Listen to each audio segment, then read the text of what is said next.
Hello friend, मैं आपका स्वागत करता हूं मेरा यूट्यूब चैनल टीकेडी क्रिएशन पर, जहां पर हम आज बात करेंगे आरटीई के बारे में। आरटीई का फुल फॉर्म है राइट टू एजुकेशन, जहां पर हम ऐसे 10 चीज़ के बारे में जिक्र करेंगे जिससे हमें पता चलेगा कि आरटीई क्या होता है और उसके अंतर्गत लोगों को क्या सब फैसिलिटी मिल पाता है। उसके बारे में हम जिक्र करेंगे आज पूरे वीडियो में।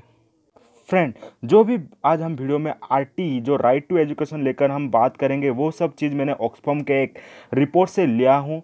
और उस ऑक्सफैम के रिपोर्ट के अंतर्गत हम जानने की कोशिश करेंगे कि आरटीए का महत्व हमारे देश भारत में उसका क्या है और उससे लोग क्या सब फ़ायदा उठा सकते हैं, उनको बेनिफिट क्या सब मिल सकता है, उसके बारे में आज वीडियो में चर्चा करेंगे। अगर आपको उसके बारे में ज़्यादा जानना है तो ये लिंक डिस्क्रिप्शन में दिया गया है। आप उस डिस्क्रिप्शन के क्लिक करके भी ऑक्सफैम के जो रिपोर्ट बनाया गया है उस रिपोर्ट को भी आप पढ़ सकते हैं।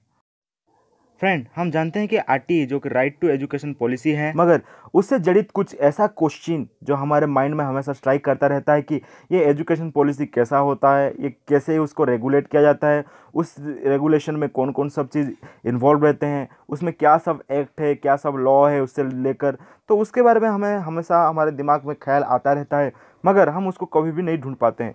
तो आज ये वीडियो में हम उसको पहले जानेंगे, उसके बाद जाकर हम उसके 10 फैक्ट के बारे में जानेंगे। जो पहला क्वेश्चन हमारे माइंड को स्ट्राइक करता है वो है, what do you mean by right to education. तो राइट टू एजुकेशन का अर्थ क्या है, तो उसको पहले सॉल्व करते हैं। यहाँ पर लिखा गया है कि right to education means that education is the fundamental rights of every individual and it is the government responsibility to ensure that individuals are able to exercise the right. Article number 21A of the Constitution of India lay down the rules and regulation to be followed to ensure the right to education. तो अगर हम उसके हिंदी को देखें, हिंदी अनुवाद जो भी यहाँ पर लिखा गया है उसको अगर हम अच्छे से जानने की कोशिश करें तो यहाँ पर सिंपली लिखा गया है कि जो राइट टू एजुकेशन है एक मौलिक अधिकार है जो कि एक इंडिविजुअल को प्राप्त है, जिस अधिकार के तहत वो अपना शिक्षा गत अधिकार वो हासिल कर सकता है, उसका पढ़ने लिखने का अधिकार है। तो इससे अंतर्गत हमें बोला गया है कि जो भी बच्चा चाहता है कि वो अपने से बलबूते पढ़ना चाहता है तो वो 6 से लेकर 14 उम्र साल के बच्चे के लिए ये कंपलसरी लॉ है। कोई भी उससे बियॉन्ड नहीं जा सकता है, उसको कोई भी मना नहीं कर सकता है, तो उनको पढ़ना ही पढ़ना पड़ेगा, जो कि हमारे राइट टू एजुकेशन के मतलब में अब उसके मीनिंग में यहाँ पर दर्शाया गया है, जो कि हमारे संवैधानिक धारा 21A बा आर्टिकल नंबर 21A में भी मेंशन किया गया है। सेकेंड क्वेश्चन जो हमारे दिमाग को स्ट्राइक करता है कि व्हाट इज़ आरटीआई रूल। तो आरटीआई रूल क्या होता है उसको अभी हम जानने की कोशिश करेंगे। तो आरटीआई रूल का साफ साफ यहाँ पर बोला गया है कि आरटीआई के रूल के अंतर्गत हर कोई व्यक्ति को फ्री एंड कंपलसरी एजुकेशन प्राप्त होगा, वो भी सरकारी द्वारा। तो ये एक मौलिक अधिकार है जिस मौलिक अधिकार के तहत कोई भी बच्चा अपना अधिकार को साब्यस्त कर सकता है। तो उसका कब से इम्प्लीमेंट हुआ था, वो इम्प्लीमेंट हुआ था 1 अप्रैल 2010 से। तो यहाँ पर जो दो चीज़ हमने यूज किया, फ्री एंड कंपलसरी, फ्री और कंपलसरी को समझने की कोशिश करते हैं। तो यहाँ पर बोला गया है the term free means that no child admitted in RTI support school is liable to pay any fee for elementary education। तो यहाँ पर बोला गया है, साफ साफ डिफाइन करके बोला गया है कि कोई भी बच्चा अगर सरकारी स्कूल में पढ़ता है तो उसको एक भी पैसा देना नहीं पड़ेगा, सब पैसा सरकार के द्वारा निर्वहन कराया जाएगा। अगर कोई बच्चा अगर प्राइवेट स्कूल में पढ़ना पसंद करता है तो उसको प्राइवेट स्कूल में पैसा देना पड़ेगा, मगर गवर्नमेंट स्कूल में अगर वो बच्चा पढ़ता है तो वो फ्री एंड कंपलसरी होगा, तो उनको कुछ भी एक पैसा निर्वहन नहीं करना पड़ेगा। तो कंपलसरी मीन्स यहाँ पर बाध्यतामूलक है कि कोई भी बच्चा का उम्र 6 से 14 हो और उसके घर में कोई भी उसको रेस्ट्रिक्शन कर रहे हैं तो उसके आइन के अंतर्गत अगर कोई उसको मना करते हैं तो उसको जेल भी हो सकता है। तो इसका तहत यहाँ पर बोला गया है कि हर कोई बच्चे को 6 से लेकर 14 उम्र का बच्चे को कंपलसरी वो एजुकेशन प्राप्त करेंगे, उनको ऐसे लिटरेट बनाना है। ये सरकार का कोशिश है कि हमारे देश में कोई भी अशिक्षित ना रह जाएं, सबको हमें लिटरेट बनाना है। और एक क्वेश्चन जो कि importance of right to education के बारे में बोला गया है। तो इम्पोर्टेंस मीन्स महत्व के बारे में जानेंगे कि राइट टू एजुकेशन के तहत हमें क्या सब बेनिफिट्स बा अपॉर्चुनिटी क्या सब हम हमारे देश पे प्रति कंट्रीब्यूट कर पाते हैं, उसके लेकर यहाँ पर उसके इम्पोर्टेंस के बारे में लिखा गया है। Education is granted as the right to help children develop their skill, तो उनका स्किल को वो एनहेंस करेगा। Reach their potential so that they can benefit their community, वो अपने समाज अपने सोसाइटी को भी लाभ करा सकते हैं। And the nation in the long run, तो और देश को अच्छे से तरक्की के ओर ले जाने में भी उनका बहुत बड़ा रोल रहेगा।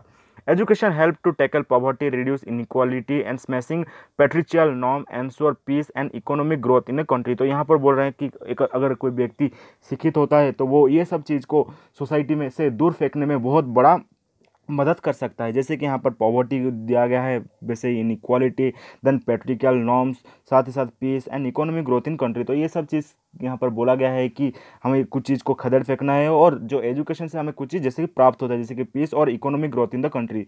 जब तक हमारा देश शिक्षित नहीं बनेगा तब तक हमारा देश आगे नहीं बढ़ सकता है। इसीलिए हमने हमारे एजुकेशन सिस्टम को बहुत गुरुत्व दिया है। इसके लिए बहुत सारा स्कीम भी इम्प्लीमेंट किया गया है, जो कि एक बहुत बड़ा स्कीम था सर्व शिक्षा अभियान, जिसके अंतर्गत हर बच्चे को यहाँ पर कंपलसरी एजुकेशन, फ्री एजुकेशन देने का निर्णय सरकार के द्वारा लिया गया था। और एक चीज़ जो हमारे दिमाग को स्ट्राइक करता है कि राइट टू एजुकेशन का इंपॉर्टेंस। तो राइट टू एजुकेशन का महत्व तो क्या है उसके बारे में जानेंगे।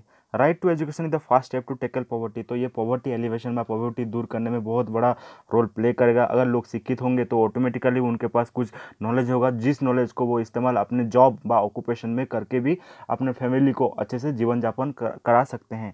Then it is the fundamental right to each individual irrespective of their caste, religion, sex और इकोनॉमिक बैकग्राउंड। तो यहाँ पर बोला गया है कि जो मौलिक अधिकार, राइट टू एजुकेशन, किसी भी कास्ट, किसी भी रिलीजन को बहुत प्रायोरिटी नहीं देता है, तो उसके लिए सब समान है।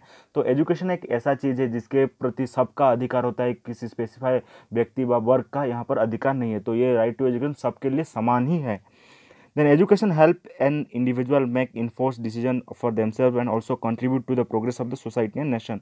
तो एजुकेशन के तहत एक व्यक्ति जान पाता है कि कौन सा ठीक है, कौन सा गलत है, भूल ठीक का उसका अनुमान वो अच्छे से कर पाता है, अगर उसके पास कुछ भी नॉलेज हो तो, ज्ञान हो तो। साथ ही साथ वो यहाँ पर लिखा गया है कि अगर कोई व्यक्ति लिटरेट होता है तो वो हमारे सोसाइटी के डेवलपमेंट में बहुत बड़ा रोल प्ले कर सकता है, अपना योगदान वो दे सकता है, और हमारा सोसाइटी तरक्की की ओर आगे बढ़ सकता है। तो इसलिए यहाँ पर हमारा एजुकेशन बहुत ही नेसेसरी है, बहुत ही इम्पोर्टेंट है।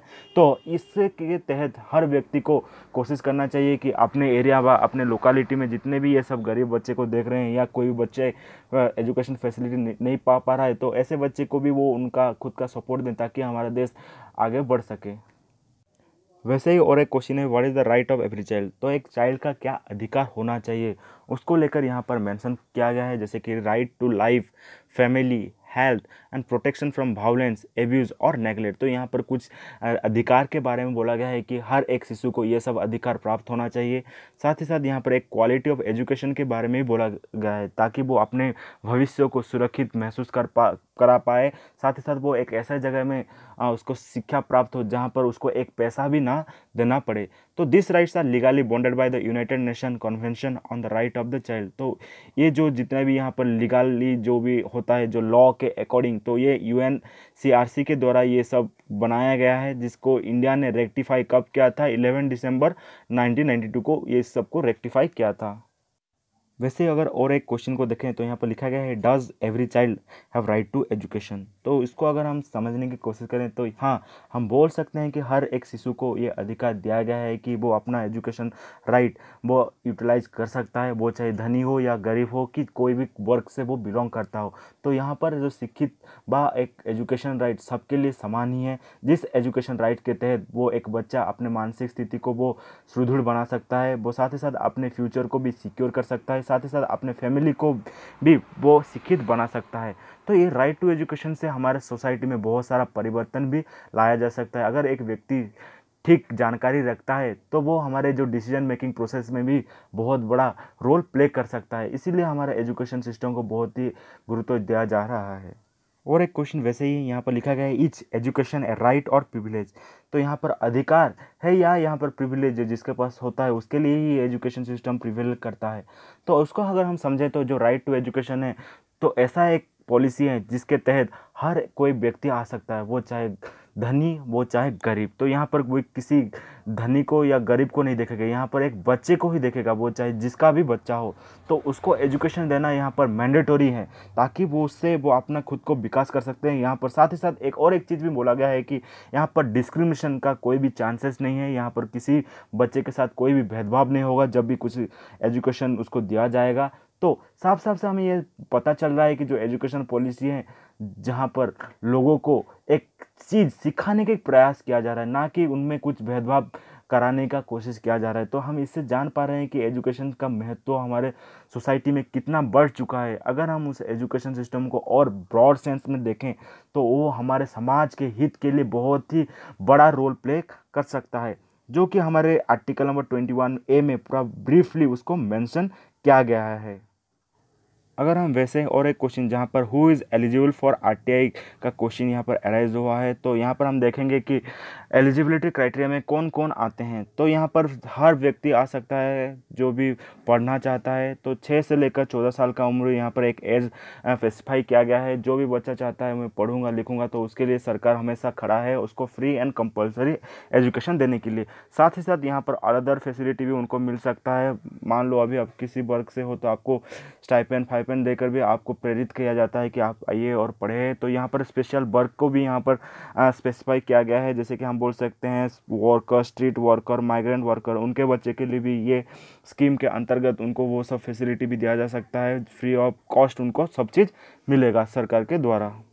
वैसे अगर और एक क्वेश्चन को देखें जहाँ पर पूछा गया है कि what is the main objective of RTI act 2009, तो उसका उद्देश्य क्या है उसके बारे में। तो जो आरटीआई एक्ट जो हुआ था उसका मेन उद्देश्य हम बोल सकते हैं कि हमारे देश में जितने भी इलिटरेट हैं उनको लिटरेट बनाना। मगर यहाँ पर स्पेसिफाई करके एक एज ग्रुप को यहाँ पर लिया गया है जो कि 6 से लेकर 14 साल, जहाँ पर हमारा ग्रास रूट लेवल को अगर हम स्ट्रेंथन करते हैं तो हम ऑटोमेटिकली हमारा सोसाइटी को भी स्ट्रेंथन कर पाते हैं, जो कि हमारा सरकार का प्रिंसिपल था कि हमें अगर हमारा ग्रास रूट लेवल को ठीक करते हैं तो ऑटोमेटिकली हमारे सब जितने भी लेवल हैं ऑटोमेटिकली ठीक हो जाएंगे।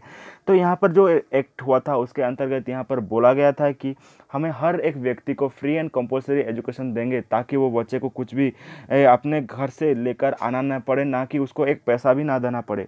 तो इसके तहत क्या होगा कि हर बच्चे स्कूल आएंगे, स्कूल में पढ़ने निकलने का इच्छा जाहिर करेंगे। साथ ही साथ यहाँ पर डिस्क्रिमिनेशन को टोटली यहाँ पर बैन के समान यहाँ पर माना गया है कि कोई भी पीपुल को, कोई भी बच्चे को अपने कास्ट, कलर, रिलीजन के ग्राउंड पर कभी भी उसको डिस्क्रिमिनेट नहीं किया जाएगा। साथ ही साथ यहाँ पर अगर हम देखें तो यहाँ पर कुछ चीज़ लिखा गया है रेगुलेशन के तौर पर regarding infrastructure and man power to maintain the quality of education the act put the responsibility ensuring implementation of government. तो जब भी एक गवर्नमेंट ये सब पॉलिसी लाएगा, आरटीआई के तहत सर्व शिक्षा अभियान हो, मिड डे मील हो, तो वो उनका क्वालिटी को जांच भी करेगा ताकि उनको बेटर से बेटर वे में उनको वो नॉलेज प्राप्त हो सके। तो ये था हमारा सरकार का उद्देश्य कि हमारा सरकार कैसा हमारे बच्चे के लिए सोच रहा है। अगर हम आरटीआई के एज लिमिट के बारे में बात करें तो यहाँ पर लिखा गया है as per the RTI act children between 6 to 14 year of age have the right to free and compulsory education. तो यहाँ पर एक एज को स्पेसिफाई किया गया है कि 6 से लेकर 14 साल का बच्चे को यह आरटीआई के अंतर्गत आएंगे और उनको फ्री एंड कंपलसरी एजुकेशन सरकार के द्वारा प्रोवाइड किया जाएगा। ऐसे और एक क्वेश्चन देखें जहां पर पूछा गया है कि what is the procedure of admission under the RTE act. तो आरटीई एक्ट कैसे हम एक व्यक्ति, एक लोग उसके अंतर्गत आ सकते हैं उसके बारे में यहाँ पर क्वेश्चन पूछा गया है। तो पहले तो उसको इकोनॉमिकली इक्वल सेक्शन होना चाहिए, उसका आर्थिक स्थिति उतना सुदृढ़ ना होना चाहिए, तो वैसे ही व्यक्ति यहाँ पर आ सकते हैं। साथ ही साथ यहाँ पर लिखा गया है कि EWS category include family earning less than certain amount of annual income. तो उनका एनुअल इनकम भी उसको वेराई करेगा कि वो पर्सन आरटीई एक्ट के अंतर्गत आ पाएगा कि नहीं। देन उसके बाद लिखा गया है the procedure of RTI admission vary from state to state. तो जो आरटीआई के अंतर्गत आने के जो प्रोसीजर होता है वो स्टेट से डिफर करता है, एक स्टेट में अलग होगा, दूसरे स्टेट में भी अलग हो सकता है। साथ ही साथ यहाँ पर लिखा है generally a fast school is identify in the neighbourhood, a form must be submitted along with the relevant document to prove the child age parents age guardian income और कास्ट सर्टिफिकेट। तो जनरली यहाँ पर कुछ document के बारे में बोला गया है, जब भी आप कुछ आरटीआई के अंतर्गत आना है तो आपको ये डॉक्यूमेंट सब शो ऑफ करना पड़ेगा। In case of child with special needs and certificate to prove that must be submitted. In case of child whose parents have died death certificate of both parent must be submitted. School then screen the child based the document and submitted to grant admission. तो यहाँ पर उनका सब document उनको deposit करना पड़ेगा, उस document basis पे ही गवर्नमेंट निर्धारित करेगा कि वो व्यक्ति आरटीई एक्ट के अंतर्गत आता है कि नहीं। तो आरटीई के अंतर्गत आ जाएगा वो व्यक्ति व वो चाइल्ड, तो उसको गवर्नमेंट के द्वारा जो भी फैसिलिटी दिया जा सकता है वो फैसिलिटी उनको प्रोवाइड किया जाएगा। साथ ही साथ यहाँ पर और बहुत सारे प्रोविज़न भी है, जैसे कि आपको रिजर्वेशन के तौर पर आपको कुछ पैसा भी मिल सकता है, एक स्टाइपेंड के रूप में कुछ पैसा भी आपको मिल सकता है आपके अपकमिंग फ्यूचर के लिए। तो ये सब चीज़ हमारे आरटीआई एक्ट में भी मेंशन किया है। अगर आप हायर स्टडी करना चाहते हो तो गवर्नमेंट भी आपको हेल्प करने के लिए तैयार है। फ्रेंड अभी हम आरटीई जो कि राइट टू एजुकेशन को और अच्छे से जानने की कोशिश करते हैं। The right to education act 2009 also known as the right to act 2009। तो राइट टू एजुकेशन एक्ट का नाम द राइट टू एजुकेशन 2009 इसलिए पड़ा क्योंकि वो 4 अगस्त 2009 को ही उसको पार्लियामेंट में स्थापित किया गया था, इसलिए इसको आरटीआई एक्ट 2009 भी बोला जाता है। It describe the modality of the importance of free and compulsory education of children age between 6 to 14 year in India under article number 21A the constitution of India. तो ये हमारा संविधानिक धारा आर्टिकल नंबर 21A में जहाँ पर लिखा गया है कि free and compulsory education to the age group of student 6 to 14, तो 6 से लेकर 14 साल के बच्चे के लिए यहाँ पर फ्री एंड कंपल्सरी एजुकेशन जो कि सरकार के द्वारा मुहैया किया जाएगा, जिसके अंतर्गत हर बच्चा सब फैसिलिटी सरकार के द्वारा जो भी प्रोवाइड किया जाएगा उस फैसिलिटी का वो आनंद उठा सकते हैं। वैसे आगे देखते तो यहाँ पर लिखा गया है कि this act came into effect on 1 अप्रैल 2010। तो 2010 को ये लागू में आया था। भारत वो 135 देश में से एक देश है जो राइट टू एजुकेशन को एक मौलिक अधिकार के रूप में लोगों को दिया है। वैसे और देखें तो यहाँ पर लिखा गया है कि it prescribe minimum norms for elementary school, prohibits unrecognized school for practice and advocate against donation fees and interview of children at the time of admission। तो यहाँ पर बोला गया है कि कोई भी स्कूल कोई भी चिल्ड्रेन को जब भी एडमिशन के दौरान कुछ डोनेशन के लिए कभी भी नहीं बोल सकता है, साथ ही साथ उस चिल्ड्रेन का इंटरव्यू भी नहीं ले सकता है। वैसे ही आगे देखें तो यहाँ पर लिखा गया है कि the right to education act keeps a check on all neighborhoods through a regular survey and identity children who are eligible for receiving education but do not have the means to। तो ये क्या करता रहता है, जो RTI के officer होते हैं वो सर्वे करते रहते हैं, वो देखते रहते हैं कि आसपास कहाँ पर ऐसा कोई बच्चा है जिसको पास एक आर्थिक स्थिति खराब होने के चलते उसको एजुकेशन अच्छे से नहीं मिल पा रहा है। तो वैसे व्यक्ति को क्या करेगा कि आरटीआई उनको बुलाएगा और उनको बेटर से बेटर एजुकेशन प्रोवाइड करने का वादा दिलाएगा और उनको स्कूल में जितना भी खर्च होगा वो सब सरकार के द्वारा ही निर्वहन किया जाएगा। यहाँ पर एजुकेशनल चैलेंजेस को लेकर कुछ चीज़ बोला गया है, जैसे कि यहाँ पर सेंटर, स्टेट और लोकल बॉडी अपने हिसाब से वो ट्राई कर रहे हैं कि बेहतर से बेहतर एजुकेशन फैसिलिटी वो अपने एरिया के बच्चे को दे सकें ताकि वो अपने भविष्य को सुरक्षित महसूस कर सकें। साथ ही साथ उनके पास कुछ इतना नॉलेज हो कि वो लिखना पढ़ना वो जान पाएँ एटलीस्ट, ताकि हमारा देश में कुछ भी ऐसा प्रॉब्लम हो तो वो राइट और रॉन्ग का डिसीजन खुद ले पाएँ। उसके इंग्लिश अनुवाद में लिखा गया है कि educational challenges have been prevalent at both the centre and state for many year in India. तो यहाँ पर एजुकेशन चैलेंज को लेकर बहुत सारा प्रॉब्लम बोथ सेंटर और स्टेट को देखने को मिला था। The right to education act 2009 map out role and responsibility for the centre, state and all local body to rectify gap in the education system in order to enhance the quality of education in the country. तो यहाँ पर RTI act के अंतर्गत यहाँ पर centre, state और local body को यहाँ पर इंस्ट्रक्ट व ऑर्डर किया गया है कि वो अपने एरिया के एजुकेशन सिस्टम को बेहतर से बेहतर बनाएं ताकि हमारे जो भविष्य के आने वाले बच्चे हैं वो उतना एजुकेशन फैसिलिटी पा पाएँ कि वो हमारे समाज को आगे बढ़ाने में हमारा मदद कर पाएँ। वैसे आगे बढ़े तो यहाँ पर first point compulsory and free education for all. तो यहाँ पर बोला गया है कि जितने भी चिल्ड्रन हैं उनको फ्री एंड कंपल्सरी एजुकेशन सरकार के द्वारा दिया जाएगा। No child is liable pay for fee any other charges that are prevent him her for pursuing and completing elementary education. तो यहाँ पर ऐसा कुछ चीज़ नहीं किया जाएगा जिसके वजह से बच्चे को कुछ फीस देना पड़े, कुछ डोनेशन के आकार पर देना पड़े, ताकि उसका जो एजुकेशन सिस्टम है कुछ बाधा आ सके। तो यहाँ पर सरकार सब चीज़ को इतना फ्री कर दिया है कि बच्चे जब आएंगे पढ़ने के लिए तो उनको एक पैसा भी साथ में लेकर नहीं आना पड़ेगा।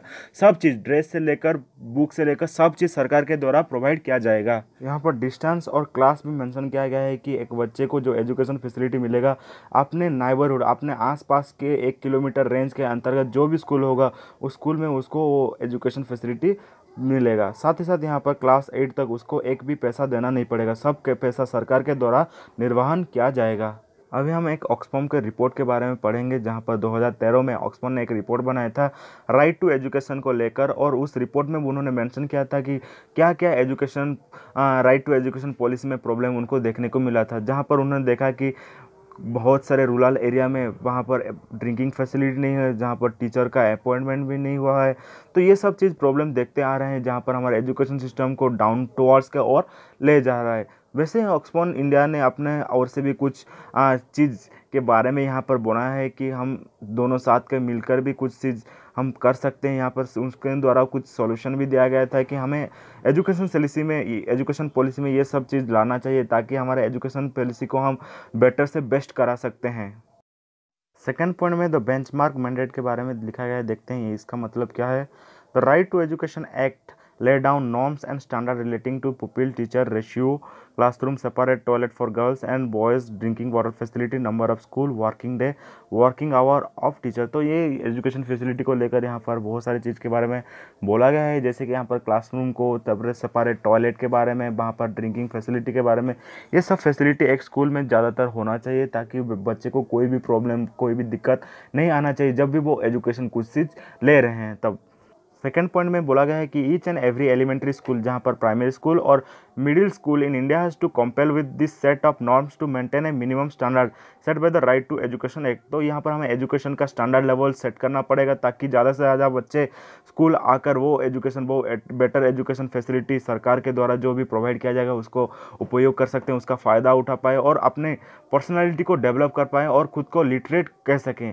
अगर इन फ्यूचर उनको आगे कुछ पढ़ना है तो सरकार के द्वारा वो सब फैसिलिटी भी आजकल दिया जा रहा है। तो ये लेवल हमारा एजुकेशन सिस्टम का हो चुका है, जहाँ पर हर कोई वर्ग के बच्चे को बहुत सारा फैसिलिटी है। अब तक की लोन भी दिया जा रहा है सरकार के द्वारा कि बच्चे और ज़्यादा पढ़ें और समाज के कल्याण में अपना योगदान दे पाएँ।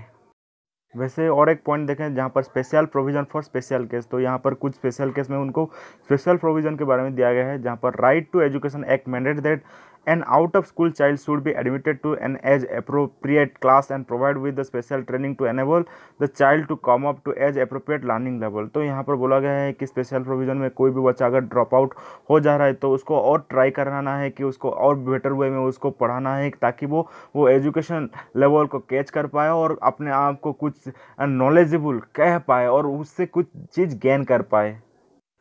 वैसे और एक पॉइंट जहाँ पर quantity and quality of teacher के बारे में बोला गया है, यहाँ पर देखते हैं क्या लिखा गया है। The right to education act provide for rational development of teacher by ensuring that the specified pupil teacher ratio is maintain in every school with no urban rural imbalance whatsoever. तो यहाँ पर जो टीचर और student के बीच में एक ratio होना चाहिए कि एक क्लास में कितना टीचर उसको अटेंड करना चाहिए, एक क्लास में कितना बच्चा रहना चाहिए, उस रेशियो को प्रॉपर वे में मेंटेन कर। लेकिन यहाँ पर बोला गया है कि हमें उतना एजुकेशन फैसिलिटी को स्ट्रेंथन बनाना चाहिए जहाँ पर बहुत से टीचर आकर उस चीज़ में इन्वॉल्व कर हो और बच्चे को एजुकेशन फैसिलिटी लेते वक्त कोई भी प्रॉब्लम का सम्मुखीन ना होना पड़े। उसके और एक पॉइंट में बोला गया है कि it also mandate appointing appropriately trained teacher with the requisite entry and academic qualification. तो यहाँ पर बहुत अच्छा हमें टीचर अध्यापक सबको ढूंढना पड़ेगा ताकि जो एजुकेशन फैसिलिटी में बच्चे को कभी भी कोई प्रॉब्लम ना आने पाए और वो जितना अपना एजुकेशन है एक अध्यापक व एक शिक्षक का जितना भी एजुकेशन है वो स्टूडेंट तक ट्रांसमिट अच्छे से बेहतर वे से हो पाए। वैसे अगर ऑक्सफैम का और एक रिपोर्ट देखें तो in 2018 Oxfam India analyse the 9-year progress of right to education act since its enactment in 2009. The observation highlights the significant lack of allocation of resource to education in general and elementary school. The work far for satisfactory and need immediate amend in order to improve overall learning outcome of children. Oxfam India's policy brief recommended 7 years to address this problem। तो Oxfam हमेशा ही जो education को लेकर हमेशा तत्पर है, यहाँ पर वो अपने रिपोर्ट बनाता रहता है कि हमें एजुकेशन सिस्टम को बेहतर से बेहतर कैसे बना पाएँ और हमारे जो बच्चे को बेहतर एजुकेशन हम कैसे दे पाएँ, उसको लेकर यहाँ पर ऑक्सफैम के द्वारा हर ईयर वहाँ पर उनका सर्वे किया जाता है कि हमारे एजुकेशन पॉलिसी में क्या डेवलपमेंट आया है। अगर हम और एक पॉइंट को देखें जहाँ पर zero tolerance against discrimination and harassment के बारे में बोला गया है, तो यहाँ पर आरटीआई एक्ट 2009 के अंतर्गत यहाँ पर बोला गया है कि physical punishment and mental harassment, तो फिजिकल पनिशमेंट और मेंटल हैरेसमेंट कोई भी टीचर कोई भी स्टूडेंट को नहीं दे सकता है। साथ ही साथ अगर कोई स्टूडेंट और कोई टीचर के बीच में कोई भी मतभेद होता है आप कास्ट कलर रिलीजन को लेकर, उसके ग्राउंड पर भी यहाँ पर बोला गया है कि कोई भी टीचर कोई भी स्टूडेंट को अपने कास्ट कलर रिलीजन को लेकर कभी भी क्रिटिसाइज नहीं कर सकता है। साथ ही साथ यहाँ पर बोला गया है कि for admission of children capitation fee free tuition centre and functioning of on recognized school.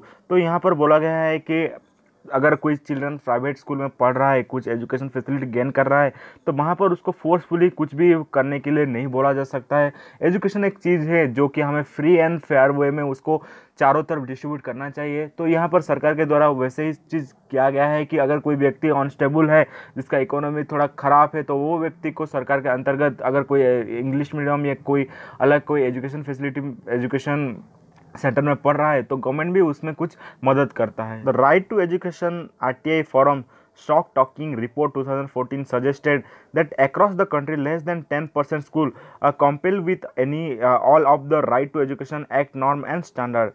While enactment of the Right to Education Act 2009 triggers significant improvement, concerns are guiding privatization of education remain educational inequality have held strong ground in India for many years. While Right to Education Act offers the first step towards an inclusive and educational system in India, effective implementation of the same still remain to be challenged. Oxfam India in its policy brief suggested several ways to improve the implementation of Right to Education Act 2009.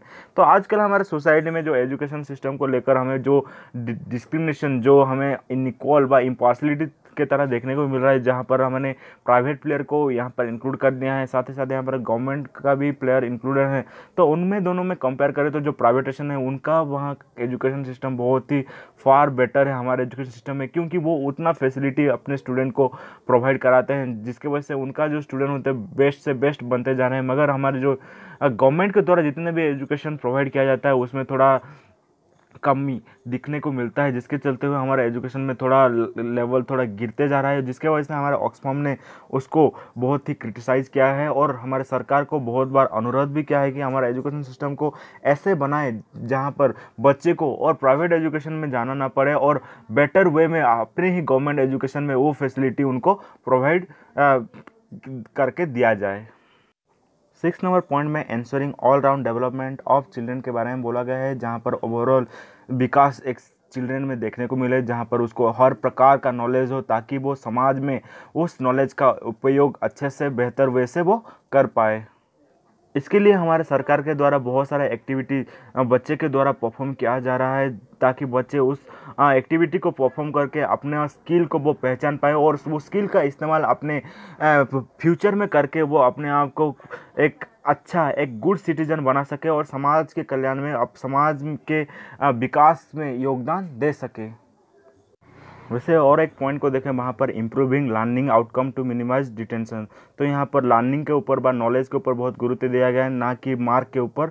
तो उस basis में देखें तो यहाँ पर class 8 तक किसी भी बच्चे को एक्सफेल व बैक नहीं लगा जा सकता है। यहाँ पर उनका मानसिक विकास को बहुत ही हैम्पर हो सकता है, उनका मोरल भी डाउन हो सकता है, जिसके चलते हुए यहाँ पर उनको क्लास 8 तक उनको वैसे ही पास किया दिया जाता है और साथ ही साथ उनको कभी भी प्रॉब्लम नहीं आने देते जाता है कि उनका मोरल भी डाउन नहीं किया जाता है ताकि वो आगे अपना होप ना खो दें। वैसे और एक पॉइंट देखो तो यहाँ पर लिखा गया है कि another reason why this system was initiative was to evaluate every aspect of a child during that time school so that the gap could be identify और वर्क ऑन वेल टाइम। तो जहाँ पर देखा है कि यहाँ पर एक्सपेल की कुछ बैक नहीं कहा जा सकता है, तो इसके माध्यम से सरकार यहाँ पर उनका जो भी कमी है उनको फुलफिल करने की कोशिश करेगा ताकि जो भी उनका प्रॉब्लम हो रहा है उसको सॉल्व कर पाएँ और उनको आगे बढ़ाने में प्रोत्साहन कर पाएँ ताकि वो हमारे समाज में एक अच्छा इंसान बनकर उभर पाए।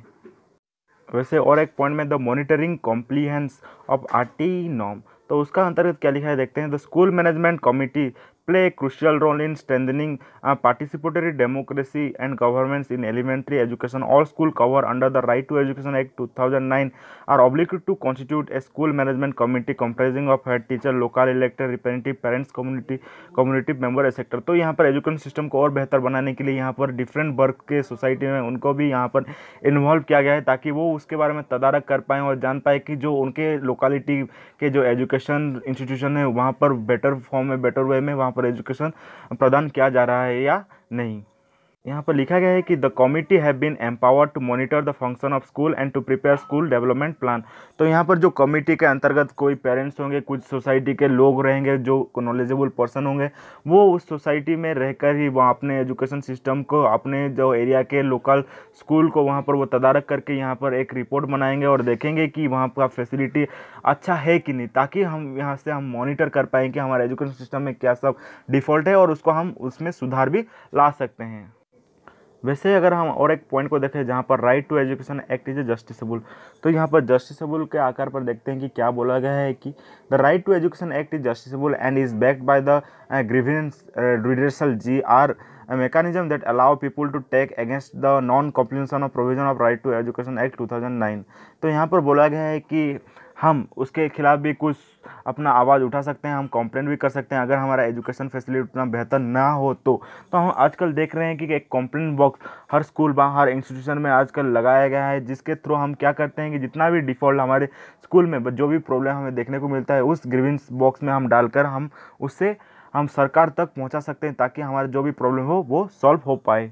वैसे और एक पॉइंट में लिखा गया है कि to ensure all school follows this mandate Oxfam India is collaboration with the joes field a complaint at the central information commission in 2011 invoking section 4 of the right to education RTA Act 2005 section 4 of RTA Act is provocative disclosure section mandating all public authority to share information with citizen about their functioning since school where public authorities complaints to section 4 was demanded। तो यहाँ पर जो Oxfam के द्वारा एक step लिया गया था कि वो जो सेंट्रल इंफॉर्मेशन कमीशन के तहत वो स्कूल में जो भी चीज़ घटना घटित हो रहा है उसके बारे में उनको जानने का अधिकार होना चाहिए, तो वो बेटर वे में जान सके कि एजुकेशन सिस्टम में हमारा क्या सब डेवलप हो रहा है, क्या सब टीचर लोग कर रहे हैं, ये सब के बारे में उनका भी जानना उतना ही हक होना चाहिए जितना कि एक पेरेंट्स को अपने बच्चे के प्रति होना चाहिए।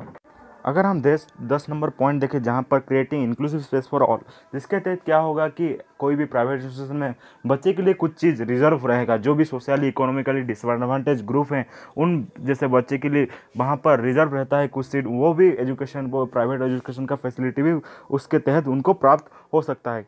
This provision of act is aim at boosting social inclusion to provide for most just and equal nation. तो हमारा एक ये मोटिव है कि जहाँ पर हम सोसाइटी को एक इक्वाली मेंटेन करना चाहते हैं, जहाँ पर कोई प्राइवेट नहीं कि गवर्नमेंट नहीं, जहाँ का हम एजुकेशन सिस्टम को हम बेटर वे में उसको फॉर्मुलेट करना है, वो चाहे वो हमें गवर्नमेंट से मिले या वो चाहे हमें प्राइवेट से मिले, हमें एजुकेशन सिस्टम के ऊपर ही गुरुत्व देना चाहिए ताकि हमारा जो भविष्य में आने वाले बच्चे हैं उसको ठीक हिसाब से फॉर्मुलेट कर पाए और हमें को एक अच्छा भारत गढ़ने में हमें मदद कर सकें, हमें डेवलप करने में हमें मदद कर सकें।